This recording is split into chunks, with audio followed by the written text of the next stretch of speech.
Welcome to the Rim Break Rodeo. We hope this video helps. You start by confirming strap width and tensile strength so the machine matches the job. Thread the strap through the feed path immediately. This gets you working instead of over-prepping. Once the strap is seated, set an initial tension of 0, 5 to 1. 0 so welds form cleanly without crushing the load. Make sure to wear gloves and eye protection. Safety prevents delays. If the machine has presets, select the closest one and adjust incrementally as you feed the first band. You now run the tension cycle and observe alignment. Misaligned strap causes weak seals, so correct guide positions immediately.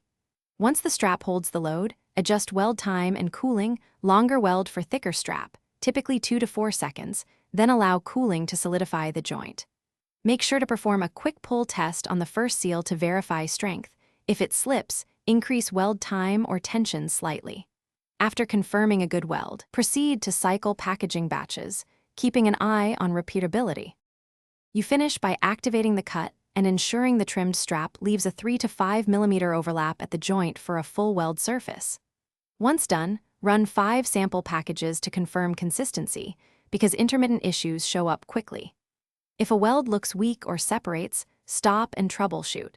Check the heater element and weld face cleanliness, increase weld time or tension gradually, and verify strap grade. Make sure to clean contact surfaces regularly and replace worn. Thanks for watching. Consider subscribing if we helped you.